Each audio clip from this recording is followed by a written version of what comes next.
Once again, good morning and Kalimeras. A little post Memorial Day weekend going on here on Grecian Echoes. It's 11 o'clock, and it is a Tuesday morning, and we have joining us on the telephone for our weekly segment, Market Update, Manny Frangiadakis and Stamati Sastra. Gentlemen, good morning, and trusting that you both had a wonderful long weekend. Kalimeras. Kalimera. Kalimera. Kalimera. Kalimera. So let's start. We start with the financials, and then we go to the Celtics. How is that? Sounds great. The news of the weekend was this famous debt deal, at least in principle, as they said. Manny, can you let the listening audience, about the debt deal that was made, what it means, and how the markets are reacting today or not? Yeah, so the markets are celebrating the fact that we got a deal done. I don't find that shocking. A little bit surprised that they've rallied this far. If we had a sell-off going into the last 2 weeks, then I would say you were due for a rally because they were able to avoid the debt ceiling. But at the end of the day, government spending is getting cut. The deficits are going up. There's going to be less money in the economy over the next coming years due to the government spending cuts. So I can't really find the bullish argument in the narrative. But it's great that, that they got a deal done and the economy and the government and the country continue to move forward. But for all intents and purposes, it doesn't really benefit us from an economic standpoint, not now and especially not over the coming years. Yeah, I guess the bullish argument is that you didn't fall off the cliff. Yeah, exactly. So I guess when you put yourself with a low bar to hurdle, you can easily write a narrative that shows that it was a good thing and that things are moving forward. But again, I think when you look at the actual numbers, they're cutting government spending and the deficits are going up. So more debt and less money going into the economy. I find it very hard to believe that this is going to be a good thing that is going to be able to maintain in the public markets for the coming weeks and for the remainder of the year. So now we are off the talk about the debt ceiling, and we talk about inflation, interest, growth of the economy. Are we back to those fundamentals? Is that the new thing to watch? Look, I think that the economy, both here and abroad, is in a very, very weak space. The narrative that changed from May 15th until today is that AI is coming to save the world. So now you've only had a few blue chip names that have actually supported the market. And if you actually do the back of the envelope math, the market would be down year to date if it wasn't for the performance of 7 stocks. So there is a very famous line out there from Bob Farrell. Bob Farrell ran Merrill Lynch's investment platform for a number of years. He's highly regarded as one of the top investing minds. His number one lesson to investors was that markets are strong when they are broad, and they're very weak when they have narrow leadership. You currently have very weak leadership. So if it wasn't for your Facebooks, your NVIDIAs, your Alphabet, your Teslas, and your Microsofts, the markets would be down year to date. And that is just showing the power of a few companies with mega cap names and huge market caps having an influence over the indices. Yeah. Manny, I want to interject in Stamati here for just a second. You mentioned AI. And the reason I want to talk a little bit about this is because, I've talked to some very elderly people this last couple of weeks. And, what is AI? So those 2 letters are resonating. Artificial intelligence. No, I understand that, but it's I've had a lot of that my entire life. So believe me, I'm completely in tune with what that is in the industry and where it's going. My question is it's really starting to buzzword, and to some extent, it's only just begun. So. Are we going to see and you said there's only a couple of real players in here. Are we going to see a situation in another year or two that some company will their stock will shoot up through the roof and, have no revenue, all on, potential? Is that kind of something? We saw that with, Tesla. We still see it with some of these other people. Is that what's going to happen? Am I reading this possibly correctly? Is that what's going to happen? I would say you're right, except for the fact that it already happened.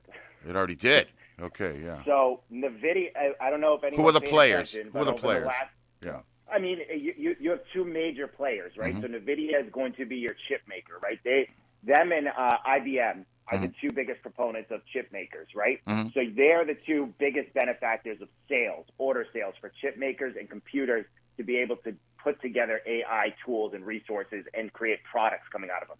So those are your chip makers. Yeah. Then who are the big players that are utilizing AI? That's going to be Google at number 2, Microsoft at number 1, right below them, Facebook, and then Amazon. Yeah. Those are the only 4 companies that are currently really utilizing it, and that's how much of an impact it has. So NVIDIA's sales skyrocketed, or at least their projection of sales going forward has skyrocketed over the last couple of weeks, because you had the CEO that came out and said, yes, we had a 13% crunch and reduction in terms of revenue in the previous quarter, but we're forecasting 50% quarter-over-quarter growth for the next coming years. Okay. And it's because, my guess, you had 2 massive orders from both from both Microsoft and Alphabet to the tunes of billions of dollars each, and now they're projecting that this will continue in perpetuity, which we do not believe it will. But to give you an example of how crazy it's gotten with NVIDIA, which is up 100% year-to-date already, which is my point of it already happened. It already happened? No, I didn't know that. I'm sure most people didn't. If it's on a headline in the Wall Street Journal or the Financial Times, it's old news. Yeah. So what ended up happening out of that, NVIDIA right now is trading at 37 times revenue and 202 times earnings. So there it is already. Yeah. The last time you saw something like this was back in 2002 with Sun Microsystems. I don't know if people remember Sun Microsystems. Absolutely, in California. I was in the printing business for many years. I think you knew that. But Sun Microsystems had a facility out in the Merrimack Valley. I think wasn't Lowell, it was in Chelmsford or something like that. But I remember producing thousands of multi-page manuals for Sun Micro, and that was just their East Coast. They were a powerhouse out west. Yeah. Well, then I shouldn't need to tell you what happened with Sun Microsystems after the fact. Died in the vine. Died in the vine. Right. So to draw a line between what Sun Microsystems had in the early 2000s compared to a NVIDIA and some of these other tech companies that we're talking about today, here is what the CEO of Sun Microsystems said a year or two after they went bankrupt. He goes, 2 years ago, we were selling at 10 times revenues. Now, I just told you NVIDIA is at 37 times revenue. He said 2 years ago we were selling at 10 times revenue when we were at $64 a share. At 10 times revenues, to give you a 10-year payback, I have to pay you 100% of revenues for 10 straight years in dividends. That assumes that I can't get by my shareholders. That assumes I have zero cost of goods sold, which is very hard for a computer company. That assumes zero expenses, which is really hard for a company with 39,000 employees.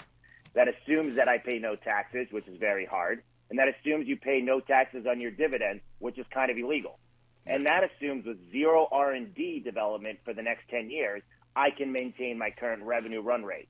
Now, having done that, would any of you like to buy my stock at $64? Do you realize how ridiculous those basic assumptions are? You don't need any transparency. You don't need any footnotes. What were you thinking?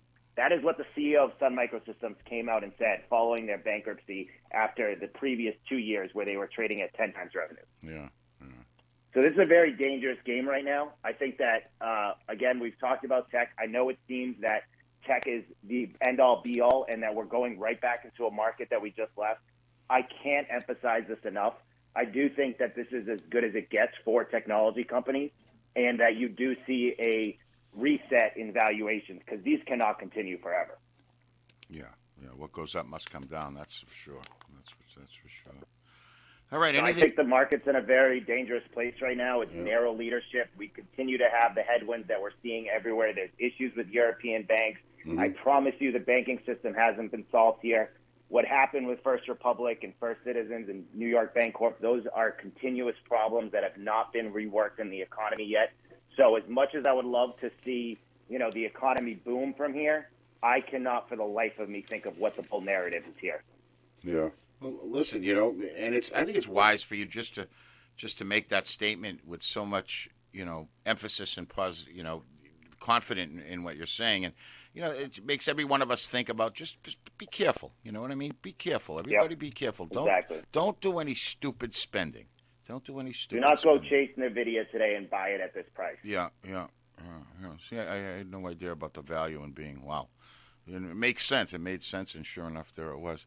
All right. And I have exposure there. I've been in NVIDIA, but it's time for that to go away. Yeah. With that being said, shall we spend the last couple of minutes here, sulking or preparing for another basketball season? We need a coach. Who cares? You know what?